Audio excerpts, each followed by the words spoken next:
or he wants to stay in after the season. Coach, speaking about intent, programs have their ups and downs. Obviously, your program, as well as Duke, has had their ups and downs. But there's a storied rivalry there. How important is it to maintain that rivalry and that intensity? Because you guys really uplift not just ACC basketball, but college basketball. Well, I mean, there's nothing to maintain it. It never, I mean, it stays there every year. You have two nationally prominent programs literally sharing the same community. I live in Durham County, and I think Coach Shire, John, lives in Orange County, which is Chapel Hill. And so, and to have two programs that every year have a legitimate chance of winning the ACC regular season tournament title and getting to the Final Four and winning the national championship. There's no other combination of that in the country, and that's why I feel like you said it's not only something that sets us apart in this conference, but also in the country as well. Have you reconsidered how you use the bench?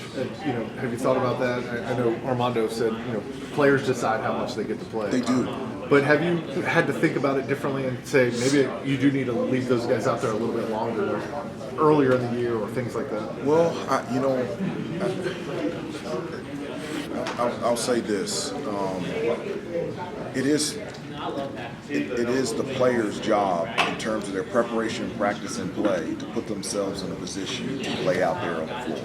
I have, in all the years that I've played and as coach, I've never been around a coach, I've never played for a coach, and I've never been a coach that wants to keep somebody on the bench that's going to help them win.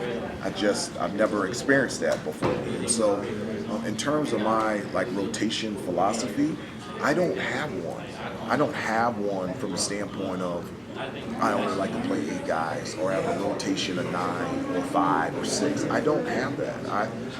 In terms of, I put the guys out there that in terms of preparation, practice, and play have put themselves in a position to play. And so this year, you can see 11 guys playing. That's not my philosophy. My philosophy is I want to win. Well, maybe you were talking about how you set the players down. Spelled out there as opposed to maybe I've always sat down with the roles, but last year I gave them, and I said, put together, I gave them ownership in terms of what do you want this team to do. This year I didn't do that. I told them this is what this team is going to look like, and I told them what this team is going to look like offensively and defensively, and either you're on the bus or off the bus. Plain and simple, period. I've had a lot of good Smith. Huh? I've had a lot of good Smith. Well, that's the way we're doing it now, and that's the way we're doing it forever. Is that a reflection of last year? Did you change that because of what happened last year, or did you get away from something? Was that different? No, I felt like this was what's needed, and I like it. And it's here to stay. Hubert, I don't know how much light you can kind of shed on it, but you all recently had a scrimmage out there in Florida. Were there any particular takeaways you had from that experience? The experience of being able to play against an unbelievable, talented team in Florida Atlantic, a team that was a shot away from playing for the national championship and has all of their key players coming back this year. So having an opportunity to compete against Coach May, he's a terrific coach, and their program was a huge benefit for us in seeing where we are and how we need to improve. And for you all, were there any particular players that kind of stood out to you from that scrimmage? I was really happy. I was really encouraged with the entire team. I told them I was encouraged because I was encouraged by their play, but I also was encouraged by how much growth, how much better we can get. And so I I walked away from it encouraged. What does life on the bubble do to a coach and a team? One or two more questions. We've got to move to the next station. It's a non-factor to me. I'm coaching a team. That noise doesn't get in for me. I mean, I'm not on my phone. I don't watch TV or whatever. My focus, my job is to prepare this team to be the best that it can be. Anything outside of that, and I tell the players, noise is something that doesn't make them a better basketball player, a better teammate, or a better person.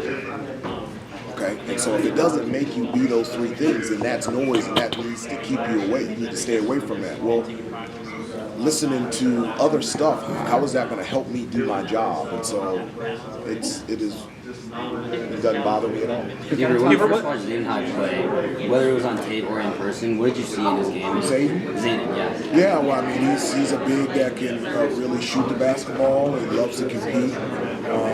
Since coming to us, I didn't know what a really good passer was. He's like, he's not a freshman. He's like almost like a junior, like in terms of just being in the right spots defensively, understanding concepts, being able to retain and listen to information, and be able to apply it out there on the floor. He's been very impressive. Hubert, what goals have you set for this team, and how good can this team be in your opinion?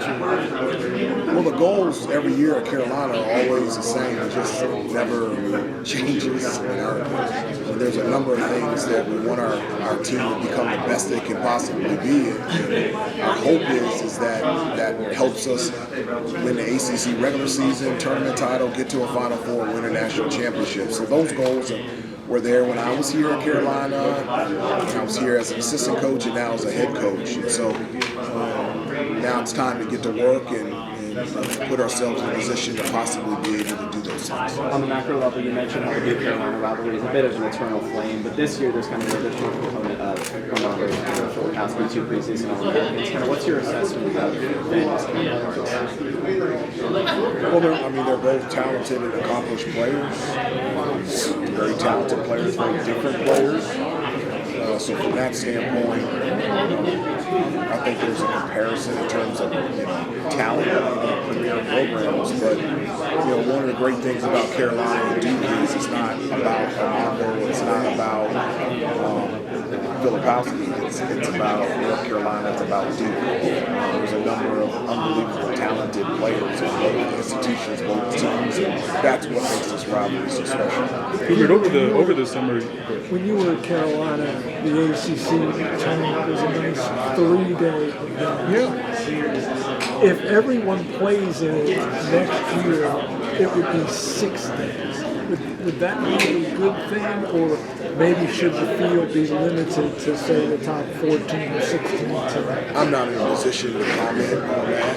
I'm very honored to be a part of the ACC, whether it's was when I was in school and a 3-day event. We all played each other twice, compared to now having Stanford and Cal and SMU. I just always believe the ACC is the best conference in college basketball, and whatever the format is, it's something that I cherish and excited to be a part of. Hubert, You've already been asked this, but I was already asked. oh, I'm just kidding. I was like, I'm really? just playing with you. Come on. Okay. So, the Rays were talking about a specific moment that format punts in a basketball practice. Do you remember your reaction to that? Or were you there? No, I've punted a basketball. Not this year yet. Not this. Okay, that's good. Not this year. Okay. Not this year yet. He kicked the water stake. Oh, okay. Yeah, that's what he did. He got kneed in the thigh and he got upset and he kicked the water stake. What did you do after that? Did you speak to him after that? No, Just let him cool I off? like that. Just let him cool off. I like that emotion. Yeah. Okay? He kicked it, and then 2 seconds later, he came back on the floor and knocked down the 3. So it is what it is. That's his personality, and I love it. Hubert, Philosophy on that. What you put together this was ambitious, to say the least. Yeah. Well, I mean, our off-season, non-conference season has always been challenging. I mean, last year, gosh, we played Alabama, played Iowa State. Gosh, we went to Indiana. We played Michigan and Ohio State. So, I mean, it's the same thing, just different opponents. And so, We're in the ACC SEC Challenge. We're in the Bahamas tournament, so you don't know who you can play. And, Play UConn. yeah, we play UConn in Madison Square Garden, and then we play Oklahoma here and play Tennessee. We're in the SEC Challenge, and so it is what it is. Thanks, everybody. Thanks, Coach. Appreciate it, Hubert.